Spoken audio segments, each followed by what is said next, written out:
Deus seja louvado. A paz do Senhor, meus irmãos. Estamos agora no último vídeo da série Conhecendo as Dispensações. Parabenizo você que chegou até o final deste estudo e espero que tenha gostado. Lembrando que você pode se aprofundar neste assunto por meio das consultas bibliográficas que deixo na descrição de todos os vídeos. Aqui veremos sobre a denominada dispensação do reino ou do governo divino, que é o milênio de paz, o reino teocrático de Deus que Cristo Jesus estabelecerá aqui na terra. Mas antes de entrarmos no mérito da questão, faço algumas recomendações. A primeira recomendação é do canal do meu amigo pastor Ciro Sanches Zibordi. Na descrição deste vídeo, deixarei pelo menos 7 links de temas escatológicos por meio dos quais o nobre pastor aborda com uma precisão cirúrgica as escolas de interpretação do milênio e outros assuntos que fazem alusão ao arrebatamento secreto da igreja e ao período tribulacional, período este que antecede o reino milenial de Cristo. A segunda recomendação que eu faço é sobre o CETADB, Centro Educacional Teológico das Assembleias de Deus no Brasil, cujo diretor é o meu amigo pastor Hércules Denobi. Trata-se de uma instituição de ensino teológico que mais cresce no Brasil, reconhecida pela CGADB, Convenção Geral das Assembleias de Deus no Brasil. Confira aqui ao lado as modalidades de cursos teológicos e ministeriais oferecidos pelo CETADB, do qual sou aluno, com muito orgulho, e, pela graça de Deus, monitor de alguns núcleos aqui em Palmas, Tocantins.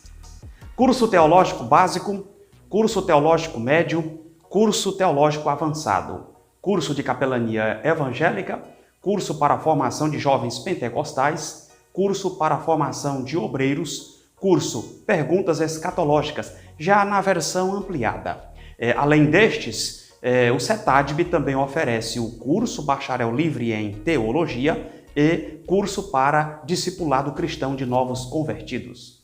Inicie um núcleo em sua igreja hoje mesmo, acessando o site cetadeb.com.br e clicando na opção Abrir Núcleo. Ou, se preferir, a fim de esclarecer suas dúvidas, chame pelo WhatsApp 439 9924 0708. O pastor Hércules tem uma equipe altamente especializada com um atendimento personalizado. Você tem a opção de realizar um curso individual online.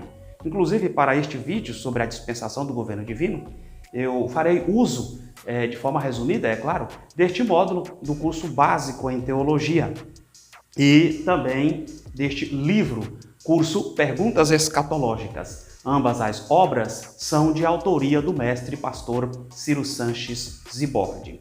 A terceira recomendação que eu faço é que, caso você tenha iniciado este estudo por meio deste vídeo, clique na letra I que aparece aqui em cima para que você assista ao primeiro vídeo desta série e tenha o acompanhamento sequencial da matéria.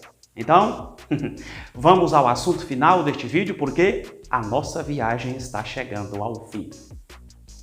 No vídeo anterior, falamos da dispensação da graça. Aproveito para fazer uma pequena ressalva quanto à conjugação verbal do pretérito que usei para finalizar o vídeo anterior. O correto é assim, a qual teste um homem está, presente do indicativo, sendo submetido na atual dispensação. Resposta: aceitar a Cristo pela fé e manter a doutrina pura. Seu fracasso se constitui na doutrina impura e na apostasia.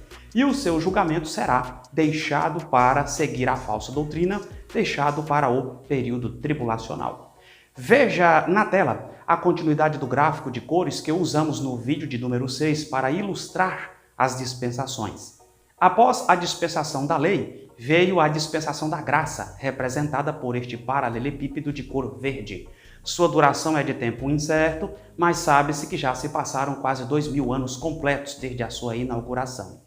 Esta dispensação encerrar-se-á com o arrebatamento da igreja, abrindo um espaço para o período tribulacional de 7 anos, representado por estes cubos de cores acinzentadas.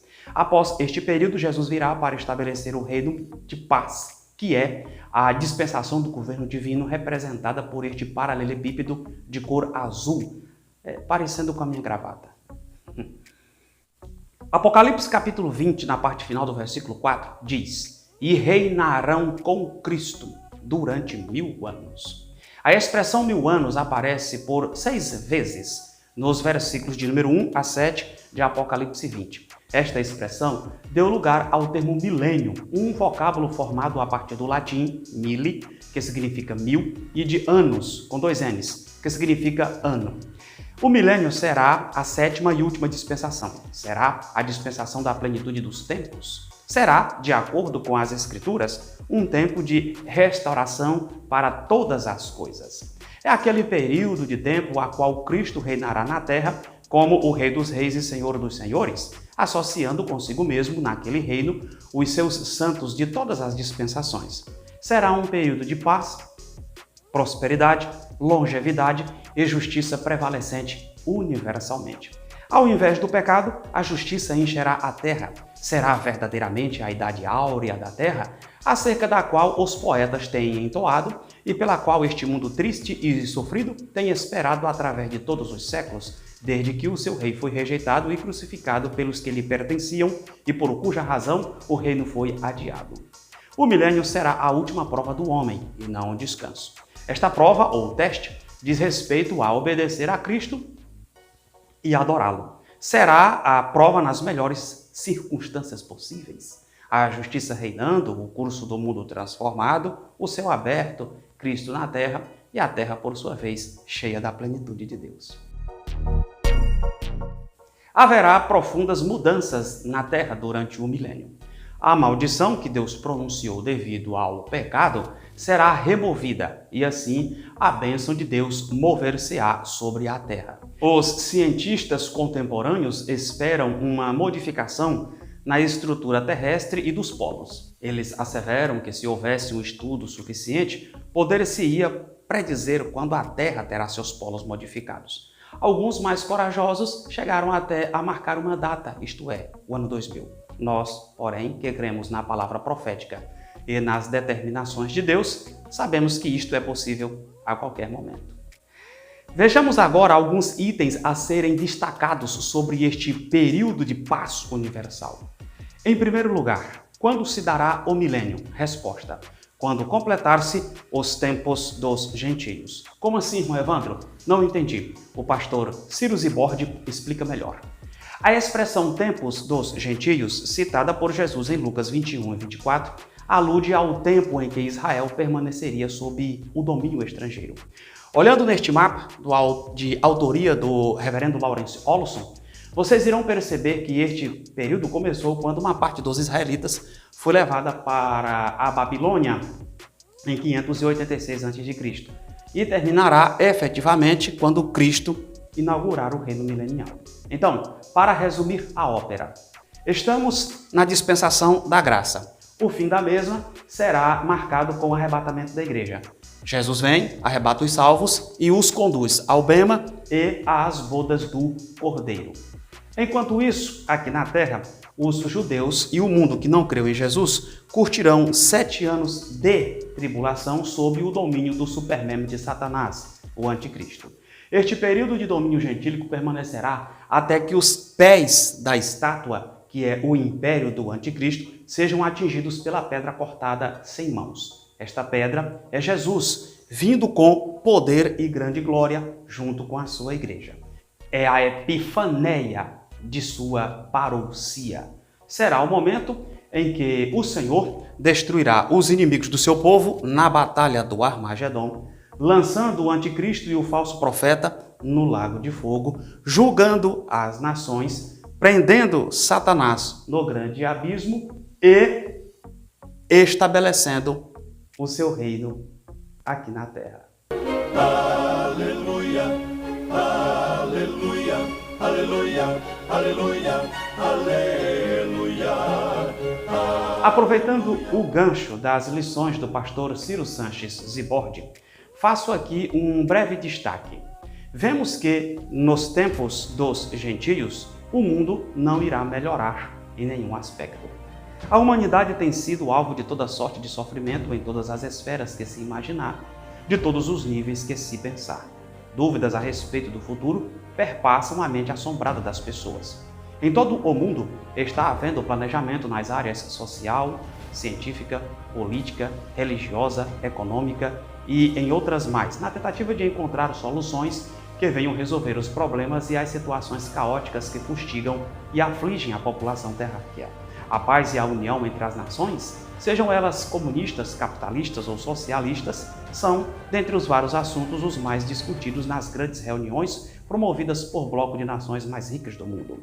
Os grandes problemas que afligem a humanidade têm feito com que os homens corram de um lado para o outro, cumprindo assim a profecia de Daniel 12:4. Nesta passagem está escrito que muitos correrão de uma parte para outra e a ciência se multiplicará. A ciência e a tecnologia se avançam, deixando a mente das pessoas estupefatas. Os dias dos tempos dos gentios são dias difíceis. A corrupção corrói todos os níveis da sociedade. Autoridades aceitam suborno, empreiteiras pagam propinas e os transgressores da lei se multiplicam no mais vergonhoso flagrante desrespeito aos princípios éticos e morais que deveriam reger uma sociedade justa e pacífica. Não há sistema de governo perfeito em que atenda aos anseios da humanidade. As grandes desigualdades sociais enfatizam o clichê de que o rico fica cada vez mais rico e o pobre fica cada vez mais pobre. A violência cresce assustadoramente, seja dentro ou fora de casa. Homicídios, feminicídios, infanticídios, furtos e roubos, assaltos, narcotráfico, tráfico de armas e de humanos e toda a sorte de intimidação moral contra uma pessoa que se possa imaginar. Como se não bastasse tais atos contra a dignidade da pessoa humana, o globo terrestre tem se tornado alvo de grandes catástrofes naturais. Terremotos e maremotos, chuvas torrenciais, tornados, enchentes, inundações e alagamentos. Enquanto que uma parte do mundo sofre com o excesso de água, outra parte sofre com a falta da mesma. E muitas destas calamidades são os resultados da ação direta do próprio homem ao desrespeitar as leis da natureza e da criação, a qual geme até agora como em dores de parto. Milhões de pessoas no planeta não têm o que comer e estão a morrer de fome e de inanição. Quase todos os dias se descobre uma doença nova em todo o mundo. Enquanto estamos gravando este vídeo, o mundo caminha para o segundo ano da pandemia do coronavírus, com a disseminação de suas variantes, Ômicron e Delta. E registra-se que já morreram mais de 5.500.000 pessoas em todo o globo desde o início da pandemia. E um dos homens mais ricos do mundo, o fundador da Microsoft, Bill Gates, alerta, abre aspas, a próxima pandemia vai ser mais mortal do que Covid, fecha aspas. A Terra cambaleia como um bêbado, balança como uma cabana ao vento, tão pesada sobre ela é a culpa de sua rebelião que cai para nunca mais se levantar. A falta de moradia, saneamento básico, saúde e segurança são outros fatores preponderantes que marcam os tempos dos gentios. Porém, contudo e entretanto, nas palavras do teólogo norte-americano Stanley Horkham, as tristezas de um mundo amaldiçoado pelo pecado, manchado pela guerra, esmagado pela inimizade, haverão de terminar por ocasião do advento do Príncipe da Paz. Quando as nações tiverem cumprido seu papel dentro do panorama que Deus traçou à história, o Senhor ordenará, basta! E então Jesus invadirá pessoalmente a ordem mundial. Todas as coisas apontam à volta iminente de Cristo. Ele é o ponto central da história. Sem ele, nossa existência não tem qualquer significado. E em sua dramática e eloquente declaração, o sacro poeta diz: pregar a Cristo é a missão precípua da igreja. Crer em Cristo é o dever básico de cada criatura. Viver em Cristo é o objetivo dos crentes aqui na terra. Morar com Cristo é o alvo final dos redimidos do Senhor.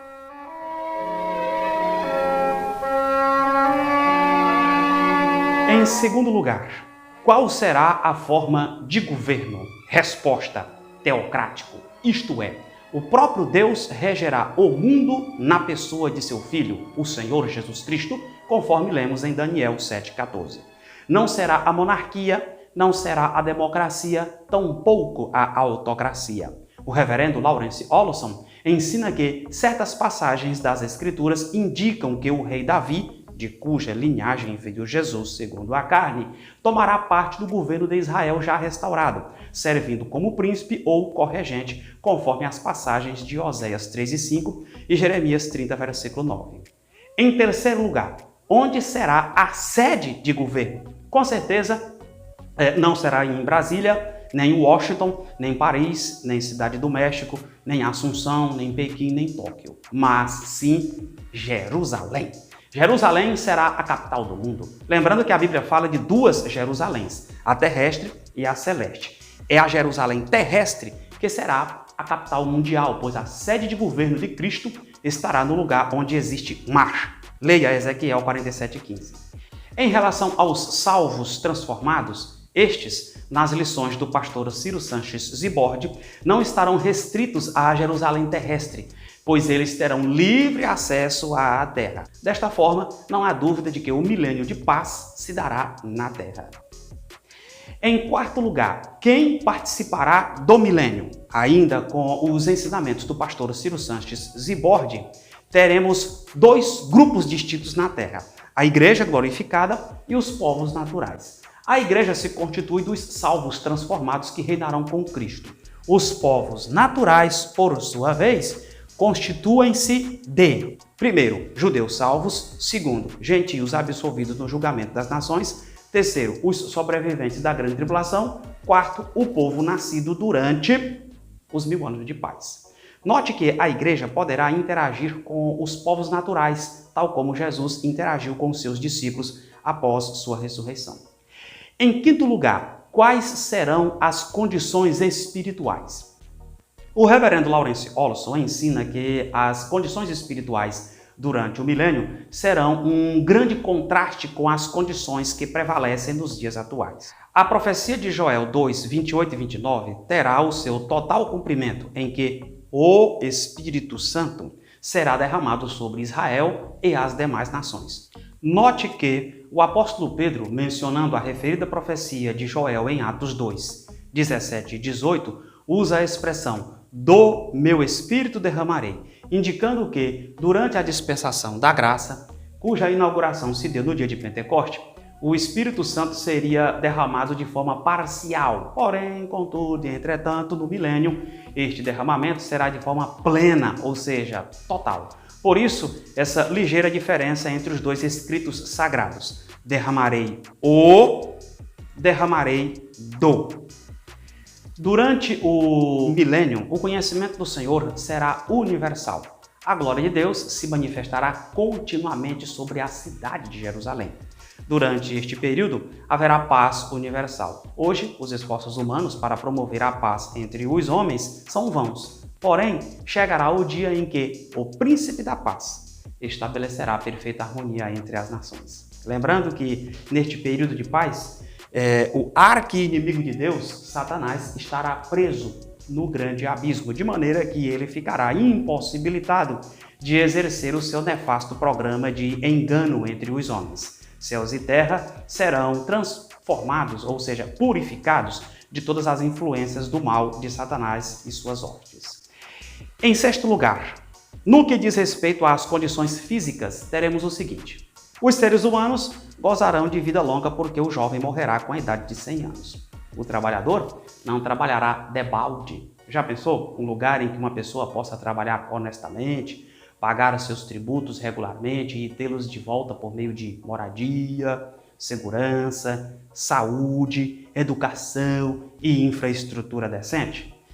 Inclusive, durante o milênio não haverá aluguéis residenciais nem arrendamentos de terras, porque cada um terá a sua própria casa e o seu terreno próprio para realizar suas plantações. Imagine viver em um mundo em que não há corrupção, não há desvio de dinheiro do contribuinte, que não há recebimento de propina de empresas X, Y ou Z para ganhar nas licitações a fim de realizar determinada obra, né? Eu penso que esse seja o desejo de todo mundo, não é verdade? A ferocidade dos animais será removida de todas as espécies, de modo que o lobo viverá com o cordeiro, o leopardo se deitará com o cabrito e o bezerro, o filho do leão, e a ovelha pastarão juntos e serão guiados por uma criança. A vaca se alimentará com a ursa e seus filhotes juntos se deitarão. O leão comerá como boi, isso mesmo, como boi. Uma criança de peito brincará sobre a toca de uma cobra e o desmamado colocará a mão no ninho de uma víbora. Você teria coragem de deixar um filho seu brincar com uma cobra? Eu não chego nem perto de um bicho desse.